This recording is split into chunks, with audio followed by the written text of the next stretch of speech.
Le nœud nord en poisson et le nœud sud en vierge.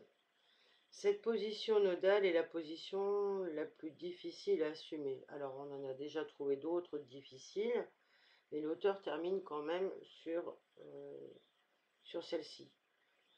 Alors, la plus difficile à assumer, nous dit-il, dans le domaine de la conscience.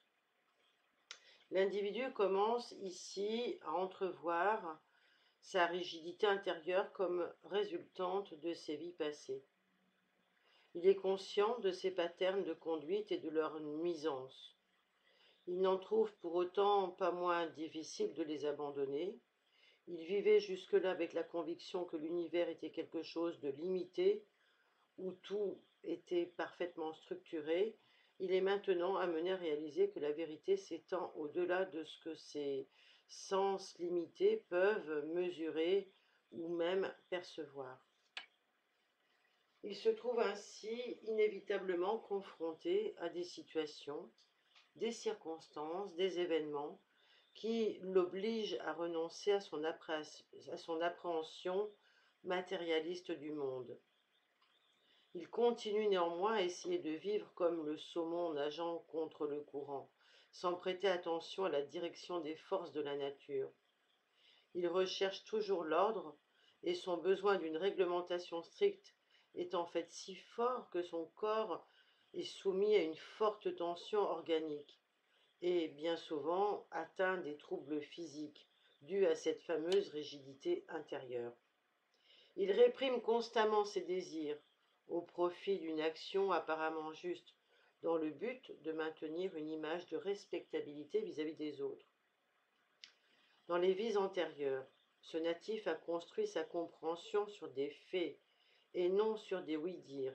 Il n'accepte maintenant que ce qui vient de la plus haute autorité. Il recherche des moyens de se débarrasser de son irritabilité nerveuse qui l'empêche de se dépasser, mettant pourtant toujours des conditions à sa guérison. Il doit apprendre dans cette incarnation à nager dans les eaux de la conscience cosmique. Par un baptême symbolique de son esprit, faire l'expérience réelle d'une nouvelle naissance. Mais avant d'en arriver là, il doit déjà surmonter sa crainte, sa peur karmique de vivre dans un monde pollué et perverti. Il arrive dans cette vie avec la conviction que des dangers imminents menacent le monde en permanence, et il interroge constamment les autres sur leurs croyances, cherchant à savoir quelles sont les conditions de vie qu'ils auraient qui pourraient être admissibles ou inadmissibles pour lui. Tout ce qui est étranger à son être représente la menace d'un mal, et c'était un vrai mode de pensée qui fait que de temps en temps sa négativité s'actualise et se formalise surtout dans l'expression d'une somatisation et d'une maladie. Beaucoup de natifs, avec ces nœuds, gardent comme souvenir de leur vie passée de gros résidus, par exemple de problèmes sexuels.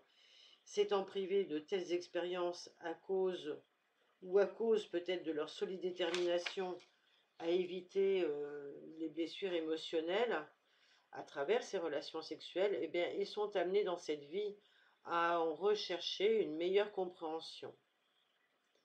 Certains d'entre eux vont devenir des puritains confirmés, alors que d'autres vont être capables d'être physiquement sensibles tout en restant émotionnellement froids et distants.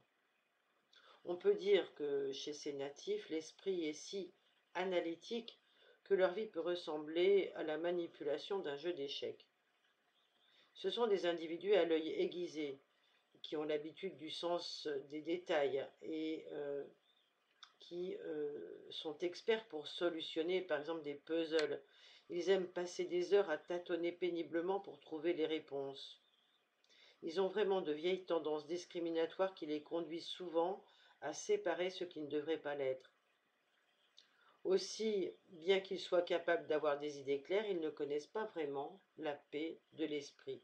C'est complètement antinomique chez eux. À travers le nœud nord en poisson, ils doivent apprendre la foi, et dès qu'ils auront cessé de diviser le monde en petits morceaux bien distincts, ils auront déjà un premier aperçu de la conscience universelle. Ils doivent réaliser en fin de compte que tout est dans l'un et que l'un est dans le tout. Avant cela, ils doivent cesser de se voir isolés du reste du monde. Ils vont donc passer par des expériences de vie qui vont les obliger à accroître leur compassion, par exemple.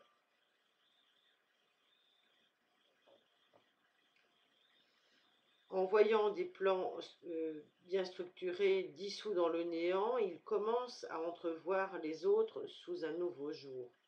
On peut dire qu'ils peuvent passer symboliquement au travers de la douleur de tout l'univers, qu'ils vont puiser à l'intérieur de quoi renforcer leur amour pour Dieu ou pour le Créateur, au point de refuser absolument sur la fin de porter des jugements sur les autres. Ils vont aller ainsi vers une vie spirituelle.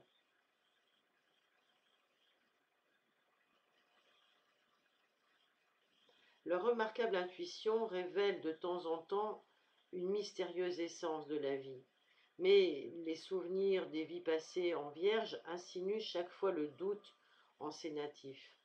Ainsi, ils peuvent se sentir à cheval entre un monde et un autre, et les nœuds situés en signes mutables, de toute façon, font qu'ils vont remettre toujours tout en question. C'est alors que, parvenant quand même à destination, sans jamais être sûrs d'y être, ils continuent à retourner en arrière pour refaire le parcours. Il gravit chaque fois un échelon de plus vers l'infini, où il dissoudra finalement les entraves dues à sa rigidité passée et renaîtra en tant que pur esprit. La maison où est situé le nœud sud indique le champ d'expérience, encore trop implanté dans une idée personnelle structurée, et celle où se trouve le nœud nord montre comment l'âme peut renoncer à vouloir tout définir de manière rigoureuse, de façon à pouvoir nager librement dans l'océan de la vie.